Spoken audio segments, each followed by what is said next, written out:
Also ich weiß ja nicht, wie es dir geht, aber ich habe mich von dem Konzept Normalität schon lange verabschiedet, weil ich weiß, normal ist nur das, was sich für mich normal anfühlt. Aber ich bin für andere genauso unnormal, wie andere für mich unnormal sind. Ja. Und das beginnt bei Kulturkreisen, das beginnt bei Ideologien, es geht weiter über politische Überzeugung bis hin zu Musikgeschmack, bis zu irgendwas. Ich sage schon lange, keine Ahnung, es gibt zum Beispiel keinen guten oder schlechten Musikgeschmack, es gibt nur verschiedene Geschmäcker. Durchaus. Deshalb, also ich bin bei der Diskussion normal eigentlich völlig raus. Ja. Ja, kann ich nachvollziehen. Das ist auch so ein Satz, der für mich eher so ein Jugendding widerspiegelt, wo du So, sei doch mal versuchst normal. reinzupassen irgendwie. Also das ist ja auch ein ganz normales Jugendding irgendwie, finde ich. Dass du sagst, okay, du bist in der Schule und du willst irgendwie nicht auffallen und was weiß ich was. Und ganz, ganz viele, Mobbing und so weiter ist ja da ein Riesenthema, falls du auffällst irgendwo.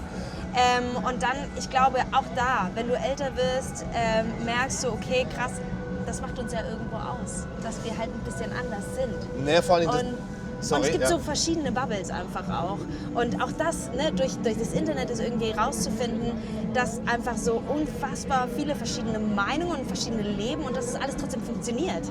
Und keiner kann dir vorschreiben, wie ein normales Leben überhaupt aussehen soll. Und das finde ich halt total spannend. Auch das findet man eigentlich erst mit Erfahrung raus, oder nicht? Mein Problem damit ist tatsächlich, normal heißt ja quasi der Norm entsprechend. So. Und dann bist du irgendwie ein junger Mensch und du merkst, du bist ein bisschen anders als die anderen, interessierst dich eher für alternative Musik und willst bunte Haare und trägst Nagellack schon in der Schule. Und, also was bei mir zumindest, ein bisschen rausgefallen. Und dann kommst du in eine Szene, die dich vermeintlich irgendwie versteht. Und dann bist du aber selbst für diese Szene nicht im Rahmen der Szene normal genug. Das ist etwas, was mir zum Beispiel nach wie vor begegnet. Für ganz viele, zum Beispiel vom Wacken-Publikum, für die normalen Metaller, sind wir mit Lord of Lost zu bunt. Okay. Oder sehen zu schwul aus, nach deren Definition oder wie auch immer. Für typisches Gothic-Publikum sind wir zu hart, sind wir zu Metal. Das heißt auch da, du hast immer in all diesen Bereichen, so jede Form von Szene kommt immer mit Do's und Don'ts und irgendwelchen Dogmas. Und dann denkst du, okay, klasse, du hast Leute gefunden, wo du quasi dein Normal ausleben kannst und merkst, da gibt es dann aber auch wieder Normen. Das habe ich schon lange irgendwie akzeptiert, dass für mich zumindest dieses zwischen den Stühlen stehen, das ist nicht mein Bug, das ist mein Feature. Okay. So, weil ich selbst, ich bin in ganz vielen Szenen zu Hause, aber ich war es noch nie in einer. Deshalb normal gibt es für mich tatsächlich nirgendwo. Und das finde ich aber eigentlich ganz schön, muss ich sagen. Ich finde das total spannend und auch total schön, dass du das irgendwie sagst, weil ich habe das nämlich auch ganz oft schon gefühlt, dass ich bin ja auch irgendwie ganz anders in die Metal-Szene reingekommen, als es viele sich wahrscheinlich gewünscht hätten.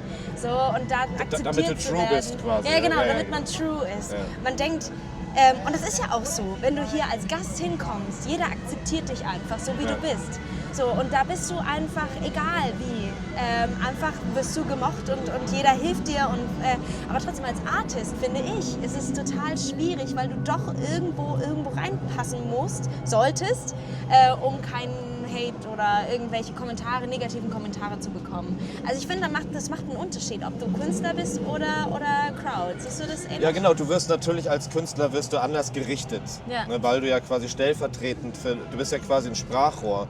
Was ich nur interessant finde, ist, wenn andere Leute zu dir kommen und sagen, damit du normal bist oder bleiben wir mal bei Metal, damit du true bist, solltest du aber das und das und das machen. Und ich muss sagen, der Inbegriff von Trueness, unabhängig vom Metal, sondern in meinem ganzen Leben, im Leben aller Menschen, ist Authentizität. Ja. Authentizität heißt immer auf das Bauchgefühl hören. Und wenn du das machst, was die Leute von dir erwarten, bist du im höchsten Maß unauthentisch und untrue. Und eigentlich finde ich, wird es Zeit, dass auch der engstirnigste Sub-Szenegänger mal versteht, dass Trueness heißt, dass ein Künstler seinem Herzen folgt. Ja.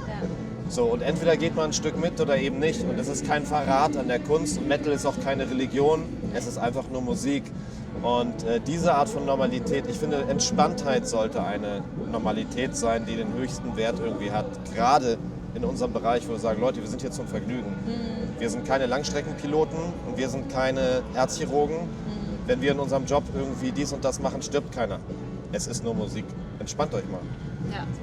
Und wenn es jemand nicht mag, dann soll er halt wegbleiben. Ja, oder was Aber anderes hören. Es gibt ja so diese große Auswahl. Ja, die Negativkommentare müssten einfach nicht sein. So. Ja. Und ich kann da gar nicht so viel hinzufügen. Du hast alles gesagt, finde ich sehe ich ganz genauso tatsächlich. Also du und ich, wir sind beide normal, aber jeder anders. Ja, Normal. genau. Und das ist doch super. Toll.